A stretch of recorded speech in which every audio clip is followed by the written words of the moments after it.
And now, a tale well calculated to keep you in suspense. Perhaps I'm a coward. I don't know. In the years that have passed, I've never told this story to anyone. I've tried to justify my silence by assuring myself that no one would believe me. But sometimes I feel the guilt. Sometimes I feel it so strongly that I could run out into the street, stop the first man I see, and tell him everything about the White House with the yellow shutters and the small brown chimneys. But then I think, why frighten him? Better that he go on believing that life is real. Life is earnest. And the grave is not its goal. The Second Door, starring and written especially for suspense by Robert Reddick. Some time ago, I made arrangements to rent a completely isolated house in the northwestern part of the country. The last leg of the journey there was made in an old station wagon. It was very late at night when we arrived, and I instructed the man who drove it to let me off at the entrance to the long driveway, as I wanted to walk up to the house alone. With a heavy suitcase in each hand, I started up the long, gentle slope toward the house. At a point, perhaps 30 or 40 yards on, the road turned sharply to the left, and up ahead it seemed there must have been a patch where the foliage of the overhanging trees grew less thickly together. For amid the utter darkness, a thin, eerie beam of light filtered down, and in it there appeared to be some sort of a shape. I had the impression that what I saw up ahead in this driveway in the middle of nowhere was a woman in a bright red dress, seated imperturbably in a chair. And suddenly, after I'd taken but a few steps further, this thing that I had been watching moved, definitely, clearly. For an instant, I thought an animal, but whatever it was remained in the filtering of light and continued to move back and forth in a slow, rhythmic pattern, in a sort of to and fro motion that one might set up in a rocking chair. Hello? Hello? Who is that up there? I strained my eyes to bring some sense of detail to this apparition, but incredibly, with each step I took toward it in the darkness, the dimmer it became. Until inconceivably, when I finally arrived at the spot where it should have been the brightest, there was total darkness. And there was nothing there. Nothing but the unmistakable sound of a rocking chair, rocking back and forth. Back and forth. Back and forth. After a few minutes, the sound of that squeaking chair slowly faded away, and I made my way onto the house, where I lay awake through the night trying to find some reasonable explanation. As soon as it was daylight, I went back to that spot on the driveway where I found nothing to make the matter more understandable. And suddenly, quite distinctly, there was the sound of a man's voice calling out to me. Hello there. And quite nearby, a man stepped abruptly out onto the driveway, having come apparently along a footpath leading through the Well, I woods. see you're an early riser, too. Lovely time of the day to walk about. My name's Edley. Howard Edley. I thought as long as we were going to be neighbors that I'd... Neighbors? Yes, I assume you've taken over the Lonergan place. Well, yes, I have. Well, I have the place just north of you. Well, it was made perfectly clear there wasn't another house around here for miles. Oh, that's true enough, except for mine. Originally, you see, it was sort of a gatehouse, but it was cut off, remodeled, and sold to me. When was this? This is our 7th year. Of course, we use it only in the summer. We? Yes, my daughter and I. Would you care to walk back with me to my house? I'd like you to meet Marilla. Tell me something, Mr. Adderley. Your daughter. Yes? Does she own a bright red dress? What a curious question. Nonetheless, I wish you'd answer it. Well, I'm afraid I don't know. Why, do you have a preference for women in red dresses? By no means. Do you have a rocking chair, Mr. Edderley? A what? A rocking chair. You're pulling my leg, aren't you? No, not at all. Do you have one? Well, yes. Yes, we do have a rocking chair. The Edley house was a one-story building, white with yellow shutters and two small brown chimneys. It sat in the center of a moderate-sized clearing. The surface of this clearing was made up entirely of rock, actually of one enormous rock whose top was flat as a sidewalk and level with the surrounding earth. Marilla, Yes, Father? we have a visitor. Hello. We thought we heard someone drive up last night. Oh, this is Mr. Saunders, my daughter Marilla. How do you do? It's a pleasure, Mr. Saunders. You have no idea how much. It was strange how attracted this girl and I were to each other from the very first. There was nothing precisely in what she said that would indicate how she felt, but there was something unmistakable in her attitude, her manner, in the expression in her eyes. How long do you plan to be staying up here, Mr. Saunders? Well, just until I unwind a little, maybe a month or so. Curiously, the only chair in the room was the rocker that Mr. Edley had said he owned. I took a step toward it. No, I wouldn't sit there, Mr. Saunders. Oh, really? Why not? Well, it's Yes? Well, it's a little unstable. Some of the rungs are loose. Oh, I see. It seems rather old. That chair belonged to my mother. She died last year. My father's sentimental about it. I hesitated to mention it. Well, Marilla, have you prepared that breakfast for me? Yes, it's in the kitchen. Well, then I suggest I get to it. Why don't you and Mr. Saunders take a stroll about and get to know each other? Shall we? I'll be working when you get back. Oh, what sort of work do you do, Mr. Edley? Dr. Italy. Oh, really? Of what? Medicine? Oh, hardly. Of philosophy. Oh, now let's go. You two can chat another time. Doctor? See you later, Mr. Saunders.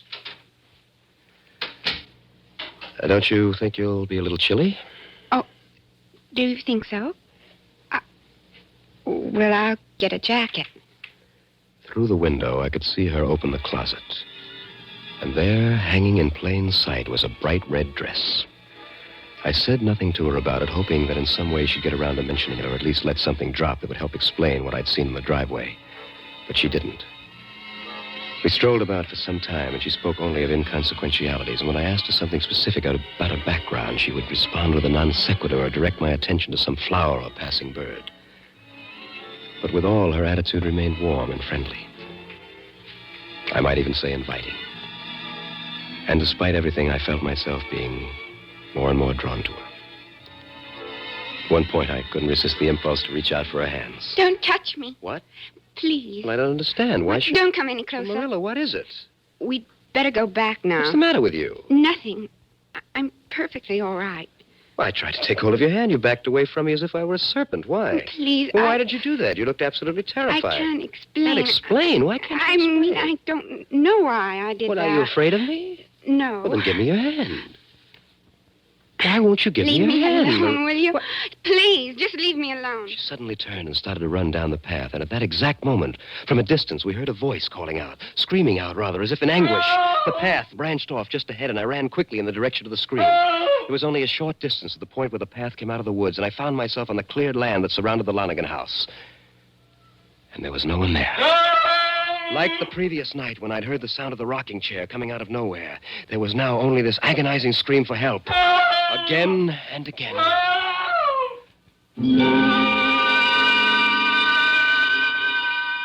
Like before, the sound eventually faded away, but not before I had the distinct impression that what I had been listening to was the voice of Dr. Edley. I started back toward his house, but this time circuitously. To make certain that I wasn't seen, I approached from the rear of the house. And keeping low, I scurried up to a partly open window. Marilla and Dr. Edley were inside. It was your suggestion that I walk with him in the woods. If you How hadn't... could I know that you were going to behave like an infatuated adolescent? Of course he was going to touch you. Batting your eyes, talking in whispers. What kind of behavior is Oh, that? I did no Of course such you thing. did. It was outright flirtation. And then running. Imagine that, running. What else could I have You done? could have used your wits. That screaming you did for help. It was the That- only possible way to distract him. I'd rather he was puzzled over that than have him discover the whole truth from you. Now, I'm going down to his house and see if I can double talk our way out of this. Don't leave here until I get back. For a moment, Marilla stood in the open doorway, and then she turned and went to the bend of a long hallway where there were two heavy doors. She unlocked the nearer one and went in. Then, as quietly as possible, I made my way around to the front of the house and down the hallway to the door that Marilla had gone to. It was slightly ajar, and I could see most of the room with no difficulty. At one side, there was an enormous workbench completely strewn over with an infinite assortment of tools and electronic equipment. There were wires, tubes, lights, and meters. Marilla was seated before what at first appeared to be an ordinary television set. But there were curious labels above the three knobs that she was carefully adjusting. They read, respectively, latitude, longitude, and altitude. And she flicked a switch, and an image appeared on the screen. It was undoubtedly the Lonergan house. And it was a remarkably acceptable illusion, not only because the image was sharp and the coloring perfect, but because, astonishingly, the house was reproduced in its full 3 dimensions. The object had roundness, depth, perspective. Except for the reduction in size, every detail seemed as credible, as palpable as the original. It seemed as if you could reach in and pick the very flowers near the lawn. I stood for a time watching this, fascinated by it, until Dr. Ederle came into view, crossing the lawn, approaching the porch. Mr. Saunders! Mr. Saunders, are you at home? His voice was entirely free of the usual amplification sound of electronic speakers. It was as clear as the miniature image of him that walked up to the door and knocked. And getting no answer, he went back toward the woods. At this point, Marilla must have heard me move slightly, for she suddenly turned, and in one motion she clicked off the set and came to her feet. Frank, That device, did he invent that? You mustn't stay here. He's coming right back. Well, there doesn't even seem to be an electronic speaker in that thing. Are there cameras, microphones, or does he merely twist those knobs? Oh, if he finds out that you've seen Well, it... why is he keeping this a secret? It's not perfected. Is that true? Yes. Marilla, listen to me. You seem to be frightened by something that's going on around here. I know that I am, and I want to know what it is. Now, I also want to help you. There isn't much I can do if you won't tell me the truth. Now, what's in that other locked room? What? In the room next to this. My father works in there. Well, I'm sure he does, but at what? What does he work at in there? I can't tell you that. Why not? Because it's really his affair. But you do know what it is. Yes. You're going to unlock that door, Marilla. And you are going to unlock it now. Oh, please. Well, go on, Marilla. Why don't you oblige the gentleman? When a man is as curious about something as all that, I don't think he should be kept in frustration. Marilla, give me the key. Father, what are you Give it doing? to me. Now, Mr. Saunders, if you'll just step this way. We walked to the second door where Dr. Ederle inserted the key in the lock and opened it. I looked into a very small room, the floor, walls, and ceiling of which were made entirely of frosted glass. And there was nothing else. It was empty. On the outside of the door, there was a panel, which he slid aside to reveal 3 knobs like the others I had seen, similarly labeled latitude, longitude, and altitude. Actually, Mr. Saunders, there are microscopic perforations in the glass to admit air. Now, would you be good enough to give me the name of a place some distance away? A place? Anywhere you choose, anywhere on Earth. Someplace I would like to see? No, Mr. Saunders. Someplace you'd like to be. I had no intention of stepping inside Dr. Ederle's glass cubicle, but I was curious to see what might appear on the screens. And I gave him the general location of the New England farm where I was born. Alongside in the hallway, there was a series of bookshelves. It held a selection of highly detailed atlases and charts, and from one of these we determined the exact location of the farm. Then he carefully adjusted the knobs. I watched from the doorway as the glass began to glow with colored light. And then, suddenly before me, what was for all the world an actual pasture. Trees and sky, flowers and grass, and in the distance a barn with a silo leaning like the Tower of Pisa. That barn, I played there when I was a child. Involuntarily, I must have taken a step toward it, for I heard Marilla's voice. Don't go in there. Be quiet. I turned around and I saw that Dr. Ederle had a gun in his hand. Stay where you are. Enjoy yourself. Play in the barn again, Mr. Saunders. And now I was completely engulfed in this farmland scene. It was astonishing. It was as if I were a very part of it. If I had somehow awakened here, never having seen those blank glass walls, I would have completely believed that I was standing in this open countryside. Where'd you come from, mister? I turned. I saw a farmer standing what seemed to be about 10 yards away. Something I can do for you? Well, no, What you doing here? well, I Lose your way? Well, not exactly. You see, Well, go on. Well, I was born here. My family used to own this place. I just thought I'd look... Take a look around. Yes. What's your name? Gordon Saunders. My father was... Dan Saunders. I heard of him. He had the place 30 years ago. That's right. Want to see the house? Well, Then come on.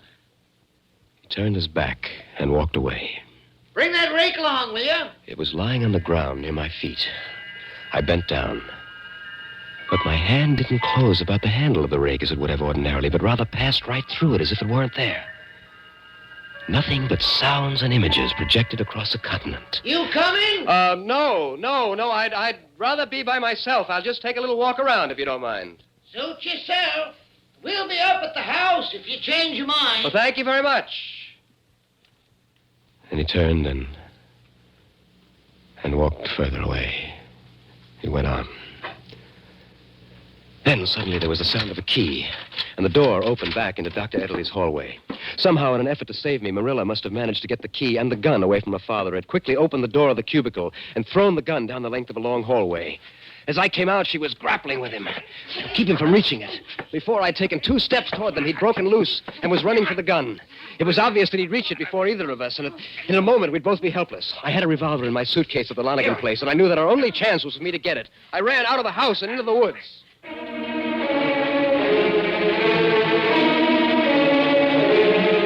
I got the gun and rushed back with it toward their house. I stopped just short of the clearing. I walked carefully to the edge. The white house with the yellow shutters and the 2 small brown chimneys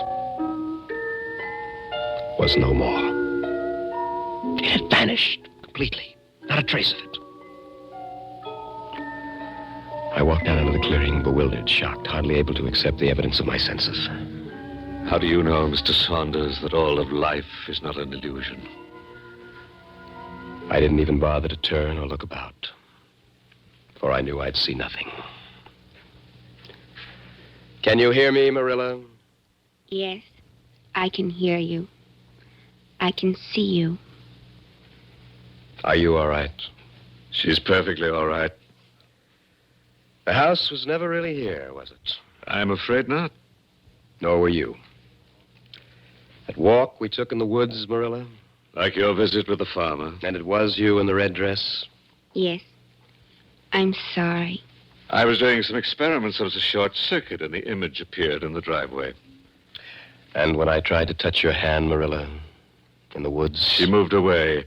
We were careful that you never actually touched anything connected with us. Ourselves, the rocking chair, even the doors of the house were held or left open for you. The floor?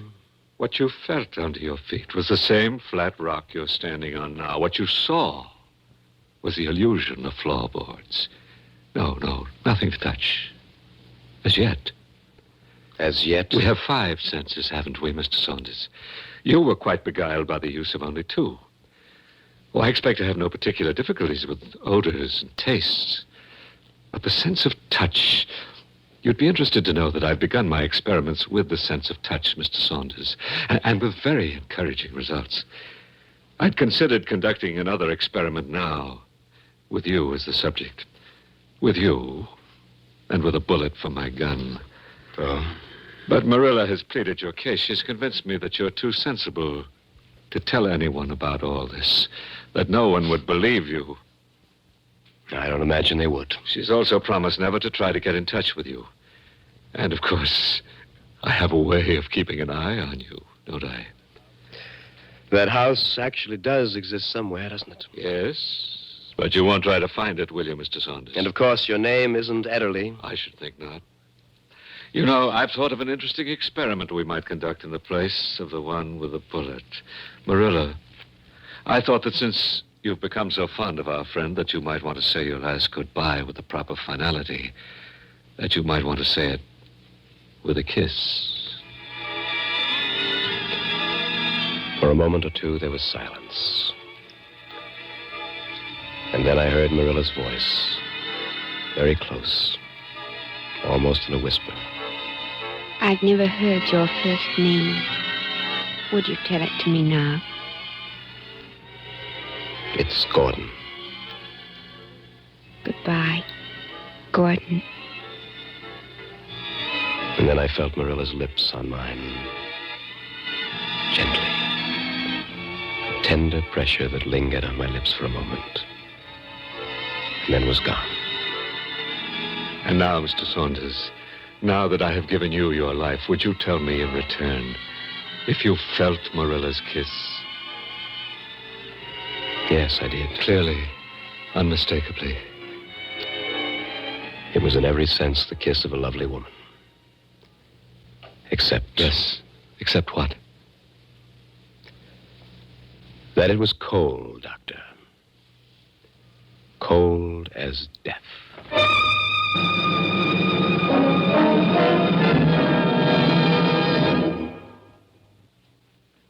Suspense. You've been listening to The Second Door, starring and written especially for suspense by Robert Reddick.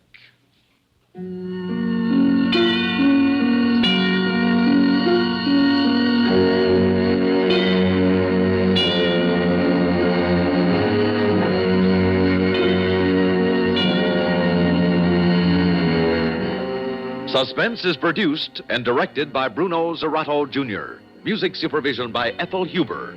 Sound patterns by Walter Otto. Heard in tonight's story were Barbara Cassar as Marilla, Paul McGrath as Dr. Ederle, and Bob Dryden as the farmer. This is Stuart Metz speaking. Listen again next week when we return with Hide and Seek, written by Bob Corcoran, another tale well calculated to keep you in suspense. Now, from Suspense and from CBS radio network stations everywhere, anniversary greetings to radio station KSL, Salt Lake City, marking its 40th year of operation today. To 50,000-watt KSL, affiliated with CBS radio since 1932, many more years of success. This is the CBS Radio Network. You've been listening to the OTR Gold Network. Find more classic radio at otrgold.com.